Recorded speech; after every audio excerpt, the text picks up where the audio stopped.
Hey, what's up guys? And thank you for joining me today at Fly Fitness, the page dedicated to the pursuit of fitness in all its forms. If you're new to the channel, feel free to check out some of the content. If it resonates with you, please consider subscribing, like the video if you like it, or please think of your friends that might need to see this video and go ahead and share it. Today's video is basically a wrap-up of the three-part video series that I began a few weeks back. The first video is really about getting over your fears of public speaking, as well as the motivation surrounding why I believe everyone needs to develop the skill for success in their life. The second video is really just a breakdown of what I personally do when I make presentations, all the way from the beginning when I'm brainstorming, getting them down on paper, all the way to actually writing them down into a script, making them succinct, practicing it, and polishing it till you get to the point of presentation. This final video is a very interesting one and very important one. And for me, it's really about presenting more professionally, developing charisma, particularly using methods of persuasion developed by the Greeks thousands of years ago. That's a little bit confusing now. Let's start with some examples to help illustrate my point. The first one is basically, let's say you were an audience member in a speech class. An expert came in and he was going to give you a lecture on the breeding habits of sperm whales. The point of this is he could be great at what he knows. He could be displaying all of his facts and expertise, but if it's boring, not related to you, and he doesn't have energy or the ability to deliver, then it's going to fall flat and it's going to be a bad presentation. Another way to look at this is if Ryan Reynolds gave the same presentation, likely you guys would be much more involved because Ryan Reynolds is a charismatic guy and he knows how to control the audience perception of him in a professional manner. Another example would be maybe think back to the time when you had a big fight with someone really close to you. 9 times out of 10 when you guys make up, you're going to hear words like, "You made me," or "If only you would not said it that way," or "If you'd only said it in a nicer way, I would have done XYZ. Right? Does that sound familiar? Basically, this betrays our own proclivity to let our emotions guide us rather than truth or fact or actually what was said. In other words, receptivity is huge, and it's clearly not just what you say, but how you say it, which really dictates your audience's feeling towards you and whether or not they received even what you were looking to say, right? I mean, if you think about it, we do know lots about how to act in life.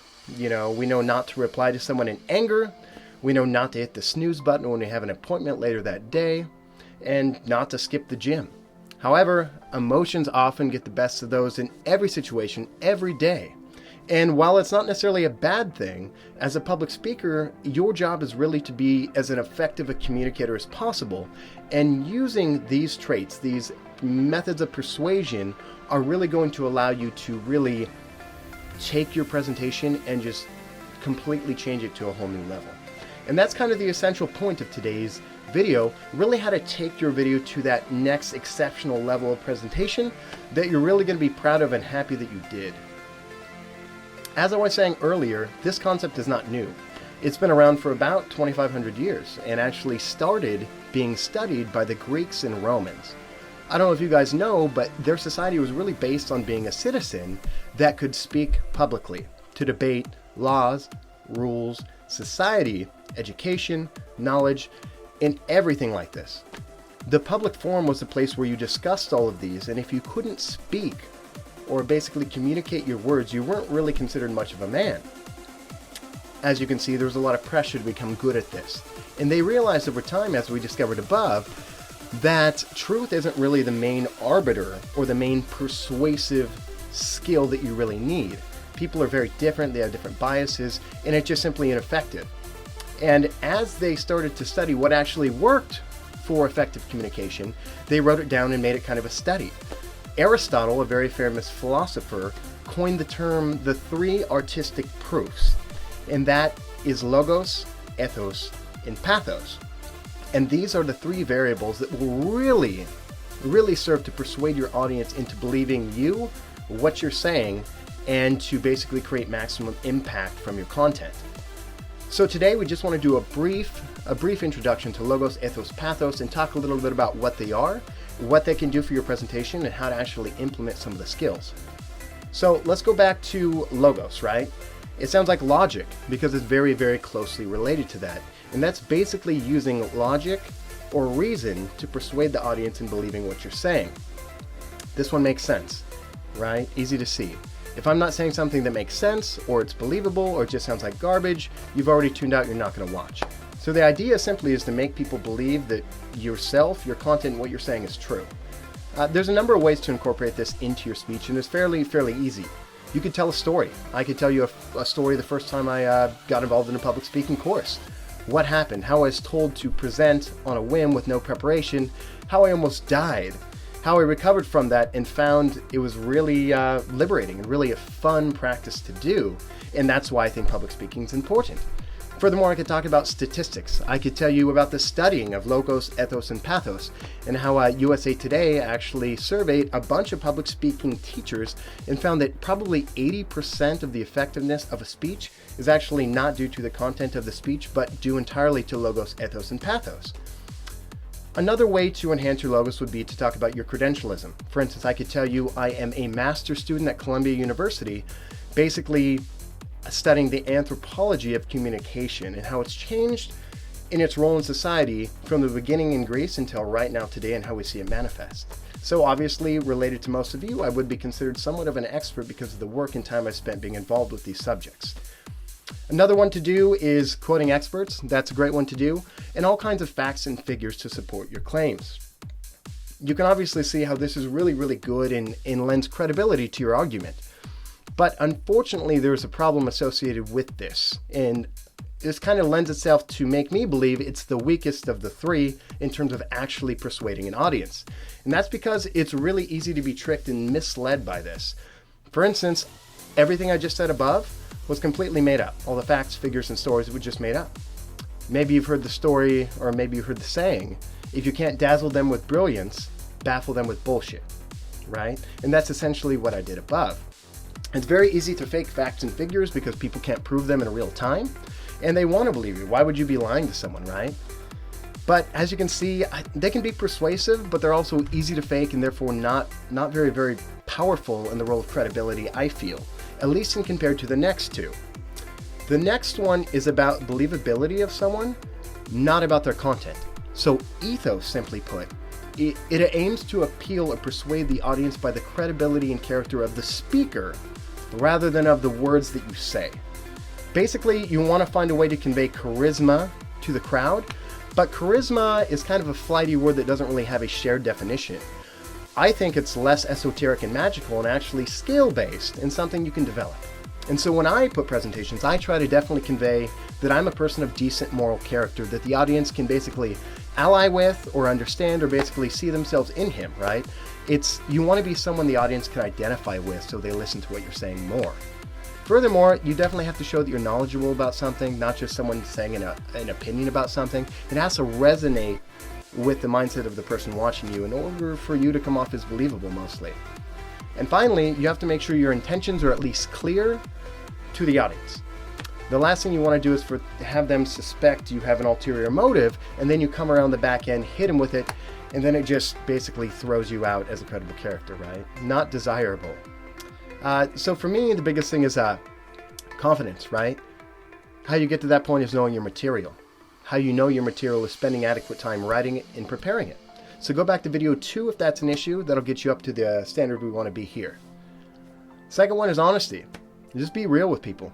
People want to see themselves in you. They want to feel that you're a real person, and they can accomplish maybe what you accomplished, right? You want to give them that light at the end of the tunnel to run after. So that's super important as well. And as I said before, show people your purpose, right? You don't want to be a snake oil salesman. You want to be able to really convey what your point is so people can either take it or reject it. I want to watch your video because of this, or I don't because of that, right? Just straight to the point definitely helps people understand your credibility and believe you more. And some lowbrow ways to establish some ethos is kind of cultural appeal.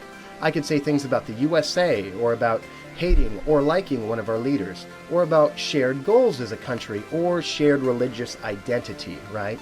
I could say words like under God, our country, our values, to elicit some feelings of camaraderie between you and me so you'll believe me more.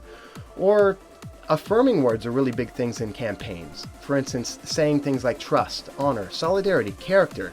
Those often leave a big impact with the crowd and allow them to, view the presenter more favorably. And finally, just the easy outside appearance. Do you have makeup on? Did you do your hair? You're wearing the right outfit? Are you saying the right words and saying it with clear enunciation and pronunciation? This is really important to getting a credible idea across to people as well. As you can see, a lot of this is about emotions. It's starting to get more towards away from facts and more towards people's feelings. And that's exactly what the Greeks thought too. It's really important that you trust the speaker, but more importantly that the emotions he elicits or she elicits in you are enough to move you and captivate you to remember what he's saying and think about it going forward. So the third topic I wanted to discuss is pathos. And pathos is basically the appeal or ability to persuade someone based on using emotion. This could sound kind of manipulative, and that's in a negative way what it is. In a positive way, it's knowing what affects your audience and choosing to manipulate these variables to have the most effective presentation as possible. So for this, there's all kinds of ideas, right? If you want to be exciting, maybe a presidential campaign, and he was a war hero, maybe you would play some video about a dramatic battle he was in, a battle he won, amazing acts of bravery he did to elicit surprise and excitement with the crowd before he takes the stage. Another one might be sadness. For instance, if I wanted to convey care and elicit your sympathy for my cause, let's say I'm talking about the opioid epidemic in the United States. I could tell you about a story, how it hit really close to home and why it's important to me, because I had one of my best high school friends actually get involved in opioids, start smoking them, transition to heroin, and actually found himself dead in his mom's bathroom, which is absolutely a true story, and I hate to say it, but as you can see, this can definitely affect the crowd and their reception of your message. Furthermore, anger and unity is often used. If you think back to Hitler, one of his biggest modes of persuasion was that Jews were bad and they were the reason for all of society's problems. It took that anger, turned it, and said, we're all angry at these guys. You should be angry too because it's their fault. And everyone says, yeah, absolutely. Obviously, we know that was very, very disastrous how that turned out, and you have to be very, very careful. Also, unity and hope is a powerful message, powerful emotion to elicit with your viewers.